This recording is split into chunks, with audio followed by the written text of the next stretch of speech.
Sejak regulasi baru mobil F1 diterapkan pada musim 2022, sudah banyak inovasi-inovasi yang diciptakan oleh tim ke dalam mobil mereka. Salah satu bagian yang sepertinya paling mendapat exposure inovasi paling besar adalah sidepod, atau bagian bodi samping mobil sampai ke engine cover di bagian belakang. Hal ini tidak mengherankan mengingat betapa pentingnya peran sidepod di dalam mobil F1 sebagai pengatur aliran udara di atas floor. Walaupun, jika kita berbicara soal seberapa krusial perannya dalam performa, tetap rahasia terbesar dan bagian paling berpengaruh terhadap kecepatan mobil adalah area underfloor atau terowongan ground effect serta diffuser. Tapi karena kedua bagian itu letaknya tersembunyi di bawah mobil dan sangat dijaga oleh tim, maka bisa dibilang sidepod akhirnya menjadi hal yang paling menarik perhatian dalam membedakan desain serta performa mobil satu dengan lainnya. Sejauh ini F1 sudah memiliki 3 konsep utama dalam desain sidepod yang dipakai oleh tim, yaitu desain downwash dan undercut ala Red Bull, lalu desain kolam ala Ferrari, dan desain zero pod Mercedes. Dari ketiga desain tersebut, kita sudah tahu tentunya jika desain Red Bull menjadi primadona dengan kemampuannya dalam memanajemen airflow di sekitaran samping mobil yang membuatnya ditiru oleh tim-tim lain. Aston Martin adalah salah satu tim yang meniru konsep sidepod dari RB18 dan identitasnya sangat terlihat jika kita lihat sekilas dari samping. Tapi jika kita lihat dari atas atau sudut belakang, jelas jika desain Aston Martin ini adalah sesuatu yang berbeda dan lebih inovatif ketimbang sekedar mengadopsi desain Red Bull saja. Bahkan sebenarnya kita bisa memasukkan jenis sidepod di mobil AMR23 menjadi konsep desain keempat yang ada di F1 saat ini, yaitu slidepod alias sidepod perosotan. Sebelumnya, desain sidepod di mobil Aston Martin bisa dibilang mengadopsi dari 3 atau bahkan 4 tim yang berbeda, dengan sentuhan modifikasi yang mereka buat sendiri untuk membuatnya lebih baik. Tadi sudah kami mention, jika mereka jelas mengadopsi desain samping serta undercut dari Red Bull. Meski tidak seagresif pemilik aslinya, tapi itu sudah cukup untuk menciptakan separasi serta airflow yang bagus untuk mengarahkan aliran udara ke belakang mobil. Bau-bau desain Ferrari terlihat jelas dari bentuk sidepod inlet mereka yang besar untuk mendukung pendinginan serta menciptakan area undercut yang optimal. Lalu aliran downwash yang ada di atas sidepod mereka sebenarnya mengadopsi dari desain mobil Alpine. Musim lalu Alpine mengubah desainnya dari model downwash ala-ala Red Bull secara perlahan bertransformasi dengan menciptakan cekungan di atasnya dengan mengambil ide dari konsep kolam Ferrari. Desain cekungan Alpine ini dibuat untuk memaksimalkan celah-celah yang ada di bodi mobil untuk keperluan aerodinamika. Aston Martin kemudian mengadopsinya dan membuatnya jauh lebih ekstrim dengan lekukan menyerupai air terjun atau perosotan ke bawah untuk menciptakan aliran angin yang agresif ketika dialirkan ke area cock battle.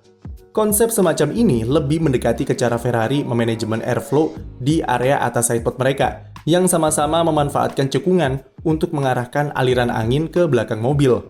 Aston Martin juga dibantu oleh peran Mercedes dalam pengemasan paket mesin mereka yang kompak dan ramping, serta arsitektur bagian belakang mobil mereka yang juga mengambil dari Mercedes. Desain mesin yang sangat ramping tersebut membuat Aston Martin lebih leluasa dalam mendesain sidepod mobil mereka dengan menciptakan cekungan di celah-celah bodi samping sidepod dengan bodi mesin. Dengan adanya cekungan besar di tengah, otomatis akan menambah volume udara yang bisa dialirkan ke area belakang mobil dan memperkuat kekuatan diffuser dalam menghasilkan downforce. Inilah faktor yang mungkin menjadi pembeda mengapa Aston Martin jauh lebih kuat di tikungan ketimbang Mercedes, yaitu cara mereka memaksimalkan aliran angin yang diarahkan ke diffuser. Di mobil Mercedes sudah pernah kita bahas kalau airflow di bagian belakang W14 kurang begitu kuat untuk memaksa diffuser kerja keras dan membuatnya rentan alami oversteer. Oleh karena itu, cukup logis jika Aston Martin bisa memberikan Mercedes sedikit pencerahan mengenai desain zero pod mereka. Walaupun bisa saja jika masalah Mercedes ini dipengaruhi oleh desain underfloor atau memang diffusernya yang bermasalah. Jadi bisa disimpulkan kalau Aston Martin tidak cuma meniru konsep dari Red Bull saja, tapi juga mengambil desain-desain terbaik dari tim-tim seperti Ferrari, Alpine, dan bahkan Mercedes sekalipun. Dan yang terpenting adalah mereka tidak cuma asal comot, tapi juga memahami apa yang diperlukan di mobil AMR23 dan memodifikasinya dengan identitas mereka sendiri. Selain desain sidepod yang menarik perhatian secara visual, salah satu faktor mengapa Aston Martin bisa tampil sangat kuat adalah desain rem depan mereka yang dirombak musim ini dengan merubah cara pemasangan kaliper remnya. Hal itu membuat mereka jadi tim dengan pengereman paling bagus dan membantu Alonso dalam melakukan manuver overtaking di tikungan 11 Bahrain ke Lewis Hamilton. Ujian sebenarnya Aston Martin akan dimulai dari GP Arab Saudi. Karakter sirkuit Jeddah yang didominasi tikungan cepat dan minim tikungan lambat akan jadi tantangan bagi tim dalam memaksimalkan performa EMR23. Terlebih dari itu, penentu seberapa kompetitif Aston Martin di musim 2023 adalah strategi mereka dalam pengembangan mobil.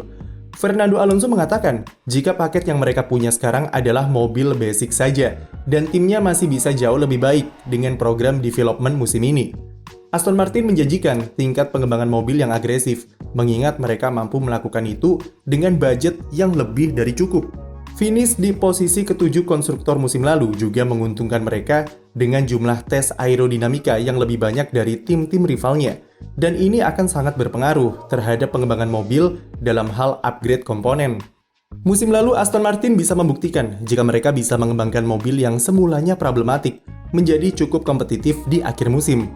Basis itulah yang akan digunakan oleh tim besutan Lawrence Stroll ini dalam melakukan perencanaan development mobil EMR23 yang diharapkan bisa menjaga level kompetitifnya di perebutan posisi 4 atau bahkan 3 besar tahun ini. Sekian video dari kami, jangan lupa beri like dan subscribe untuk konten F1 lainnya.